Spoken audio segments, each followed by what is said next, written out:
Let me ask you a question. What do you think is the most popular gaming genre? Some of you might say visual novels, roguelikes, puzzles, souls-like rhythm games and more. But I think the majority of you will say that the action genre is the most popular. And with an about 90% popularity rating, the action genre completely demolishes almost every other gaming genre there exists. And it's the same story when it comes to movies. With this information, I could analyze and talk about why we choose action-packed games and movies over most other genres. But instead, I want to talk about Deep Rock Galactic and what type of game it is, because whenever you play a video game, you either know or have a pretty good idea of what type of genre it centers its gameplay around. But when it comes to Deep Rock Galactic and its gaming genres, I find it difficult to talk about just one main genre. But why? Shouldn't this be pretty obvious from the statement I just made? Let's take a deeper look and find out. Sit tight and enjoy.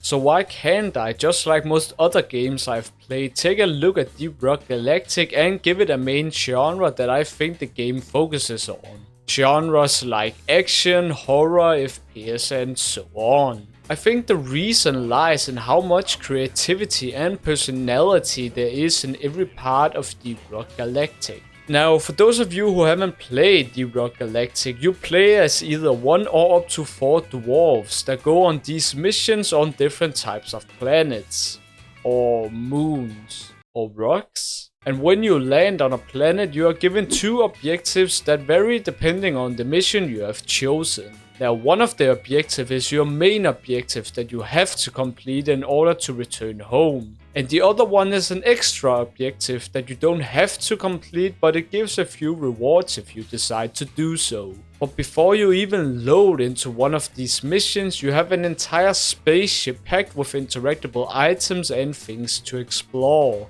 And it's in this lobby I want to talk about the first main genre I associate Deep Rock Galactic with: colors. And more specifically, the very comforting and bright colors that the main lobby has. Since the missions you go on all take place on the ground, they each have a distinct dark tone in order to make them scary and a bit more realistic. And this is also the case for some parts of the main lobby, but the colors as a whole gives the main lobby a comforting, relaxing and interesting feel to it. It's a safe place before the danger. A place where you can share what might be your final beer with a couple of friends. A place where you can experience what the dwarves call fun without the risk of death at every second.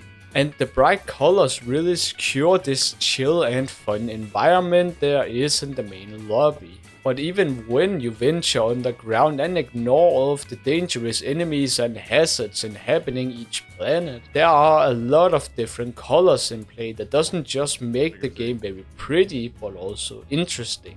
The colorful ores are there to surprise you and give you something for finding them.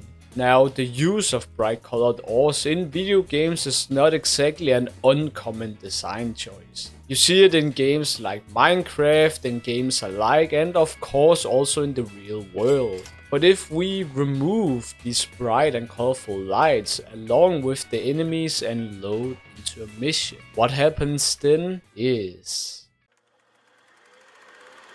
Whenever you load into a mission, the underground part that the mission takes place in is always different and randomly generated. And yet, despite the huge difference there is between each underground part, they all start to feel the same the more you play them, and if you remove all of the dangers and rewards, they become empty, eerie, silent and well, lonely. But this is also at the same time what makes the underground peaceful. They are peaceful places to explore when you know there aren't any enemies around, giving you the ability to just walk, break, or explore this randomly generated environment. And this peaceful feeling you experience is even greater when there are bits of nature sprouting out of the rocks. But this loneliness can also turn into fears of the unknown. And with the deep and sometimes intense music playing in the background, walking around in the underground turns into you holding your finger on the trigger, ready for anything that dares to jump out or appear in front of you. But all of this changes if you decide to bring your little robot named Bosco. Because even though Bosco is a little robot whose only purpose in the game is to highlight, fight and mine things for you, it also acts as a friend of sorts, removing the loneliness you otherwise would feel if you were alone. Which then leads me into the next genre I want to talk about. Now, if you paid attention to what I said at the beginning of the video, then you know that you can bring more than just Bosco as your companion on these missions. You also have the ability to take up to 3 other players on any type of mission. And even though I haven't had the chance to play with that many people, I did play a few rounds with my brother.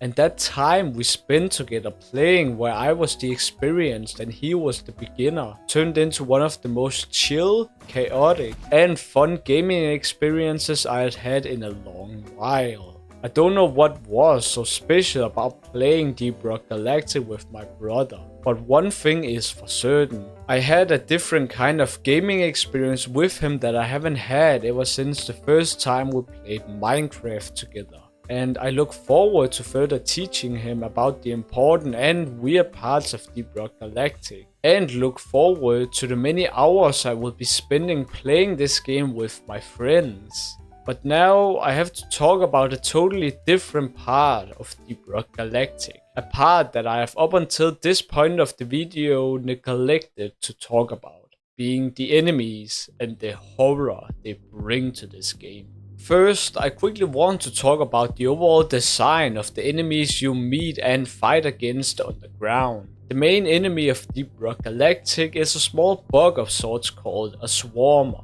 This bug, while ugly and to some might seem intimidating, is very weak. It's actually so weak that it can be killed with just one swing of your pickaxe. So is this the horror that I was hyping up earlier in the video? Oh no, it's about to get a whole lot worse. With the Swarmer's evolutions. These evolutions of this weak bug can, under the right conditions, deliver some of the most terrifying moments that you will ever come across. Maybe it's a tiny jump scare to catch you off guard, a big enemy approaching you, or maybe it's this.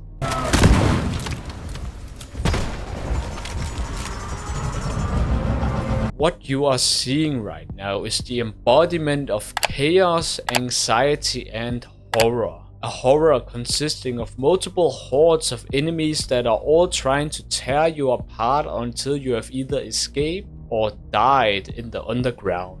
Whenever you get swarmed or overwhelmed by one of these hordes, you feel afraid and impulsive, because you know that when you are playing one of these missions on your own, there is no one to help you if your HP drops to 0.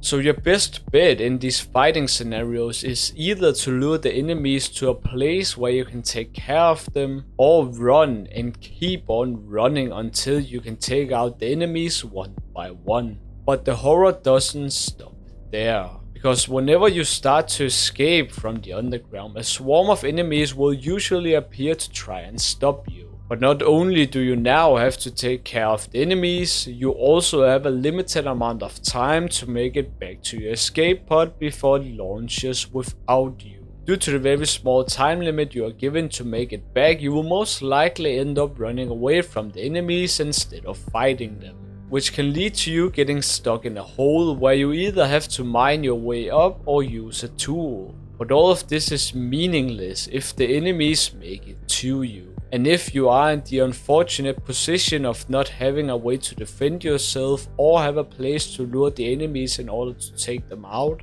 you can only stand there and become a victim of the underground.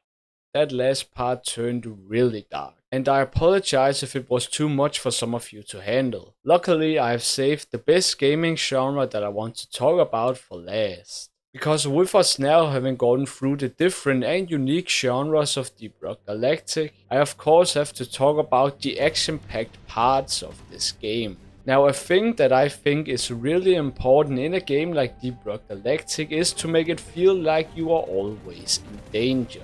And most often you are. Waves of enemies that appear from nowhere are pretty common to stumble upon, meaning that there's a constant stream of action throughout each mission. And if you have enough ammunition to take care of the enemies, you can have some of the most action-packed FPS gaming experiences possible. And the good part about Deep Rock Galactic is that the action never gets boring due to the 4 main playable characters, all with their own set of items, weapons and specialities. So if you are playing with 1, 2 or 3 other people, you will never run out of interesting action moments. But even when you're playing on your own, you can also just let loose and feel like you are on top of the world by annihilating hundreds of enemies. And the boss fights you can go up against are both unique, challenging and fun to beat.